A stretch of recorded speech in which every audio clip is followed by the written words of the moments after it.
Shalom, selamat malam Bapak Ibu Saudara yang dikasihi Tuhan Yesus Kristus. Selamat kita berjumpa kembali dalam renungan pada malam hari ini, tanggal 24 Mei 2026, dan kita bersyukur karena kasih kemurahan Tuhan selalu dinyatakan kepada kita.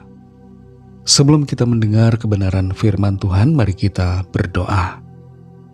Bapa di sorga, Bapa kami yang baik, Bapa dalam nama Tuhan Yesus Kristus, Tuhan yang agung mulia, Tuhan yang senantiasa beserta dengan kami.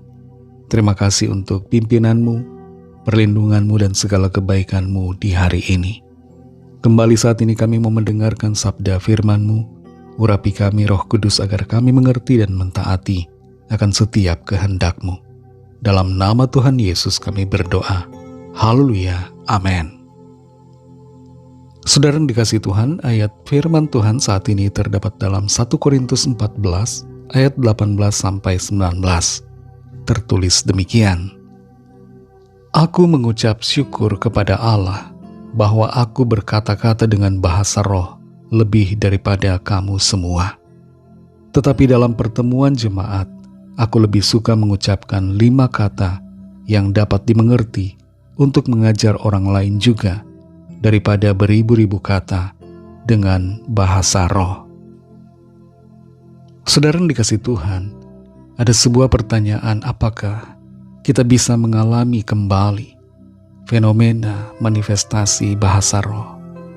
Fenomena di mana karunia bahasa roh itu dinyatakan dan kita alami. Atau apakah karunia bahasa roh itu hanya satu kali terjadi? Kalau kita perhatikan apa yang tertulis di dalam ayat ini, kita dapat mengerti bahwa karunia bahasa roh dapat terjadi berulang kali. Bukan hanya satu kali saja, tapi bisa berkali-kali dalam kehidupan kita. Dalam 1 Korintus 14 ayat 18-19 ini dikatakan, aku mengucap syukur kepada Allah bahwa aku berkata-kata dengan bahasa roh lebih daripada kamu semua. Tetapi dalam pertemuan jemaat, aku lebih suka mengucapkan 5 kata yang dapat dimengerti untuk mengajar orang lain juga daripada beribu-ribu kata dengan bahasa roh. Jemaat di Korintus rupa-rupanya memiliki kebiasaan untuk berbahasa roh di dalam pertemuan jemaat, di dalam pertemuan ibadah. Dan mereka sangat mengagung-agungkan karunia bahasa roh. Dan karunia bahasa roh itu dipakai untuk dipamerkan kepada orang-orang lain. Dan inilah mengapa Rasul Paulus menegur mereka dan menyatakan bagaimana sebenarnya Rasul Paulus berbahasa roh lebih daripada mereka semua. Rasul Paulus mengalami bahasa roh sebagai pengalaman bukan hanya satu kali, bukan pengalaman insidental, tapi pengalaman yang berulang-ulang dalam kehidupan rohaninya secara pribadi. Rasul Paulus di sini menyatakan bahwa dirinya bukan anti dengan bahasa roh, sebab dia mengalaminya secara pribadi lebih daripada mereka semua yang ada di Korintus. Tapi di sini, saudara, Rasul Paulus menyatakan satu hal yang penting, yaitu bahwa dalam pertemuan jemaat, dalam ibadah umum, dia lebih suka untuk mengucapkan kata-kata yang dapat dimengerti oleh manusia. Kata-kata yang dapat mengajar orang lain, kata-kata yang dapat membangun iman, kata-kata yang membawa orang kepada pengertian akan kehendak Tuhan. Sedikit perkataan pengajaran yang dapat dimengerti oleh pikiran jauh lebih berharga daripada banyak perkataan yang tidak dipahami oleh siapapun juga. Karunia bahasa roh adalah karunia Tuhan dan kita bisa mengalaminya berulang kali, bahkan setiap hari dalam doa-doa kita pribadi. Tapi kita diingatkan lewat kebenaran firman Tuhan bahwa dalam pertemuan jemaat, dalam berbicara kepada orang lain, alangkah indahnya kalau kita memperkatakan kata-kata yang dapat dimengerti orang, yang dapat membuat mereka memahami akan Tuhan, daripada perkataan bahasa roh yang tidak dapat mereka mengerti. Karunia bahasa roh bukan untuk dipamerkan, bukan untuk disombongkan bahwa kita memilikinya. Dan karunia bahasa roh tidak menunjukkan bahwa kita lebih daripada orang lain.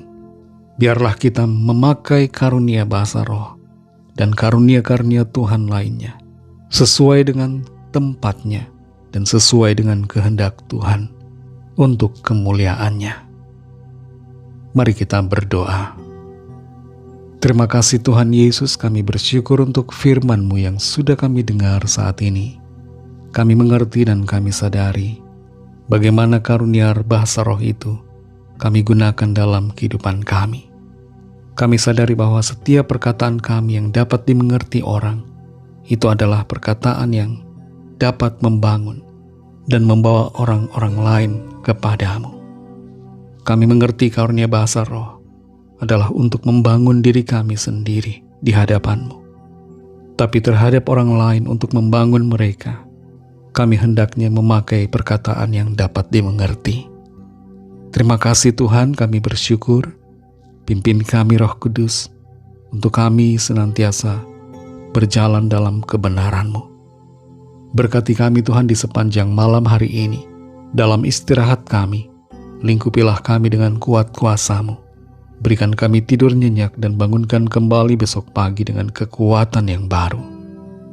Kami menyerahkan setiap pergumulan masing-masing, setiap permohonan doa yang disampaikan. Lawatlah ya Tuhan. Kesembuhan terjadi pada saat ini di dalam nama Tuhan Yesus. Ada pemulihan, ada kelepasan, ada semangat baru yang Tuhan berikan, dan ada mujizat yang Tuhan nyatakan.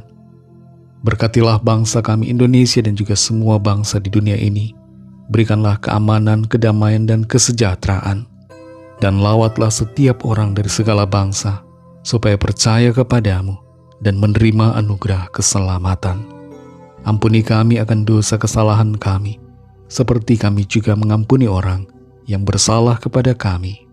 Dan pimpin kami jadi sempurna, seturut dengan gambaran-Mu. Dalam nama Tuhan Yesus kami berdoa. Haleluya. Terimalah berkat Tuhan. Tuhan memberkati engkau dan melindungi engkau. Tuhan menyinari engkau dengan wajah-Nya dan memberikan kasih karunia. Tuhan menghadapkan wajah-Nya kepadamu dan memberikan damai sejahtera. Berkat anugerah Allah Bapa, kasih karunia dari Tuhan Yesus Kristus, dalam persekutuan dengan Roh Kudus, menyertai saudara semua, sekarang ini dan sampai Maranatha, Tuhan Yesus datang kembali, dan bahkan sampai selama-lamanya. Dalam berkat nama Tuhan Yesus Kristus, haleluya, amin. Puji Tuhan, saudara yang dikasihi Tuhan, Tuhan Yesus memberkati saudara semua. Selamat malam, selamat beristirahat, dan sampai jumpa dalam renungan yang berikutnya. Haleluya.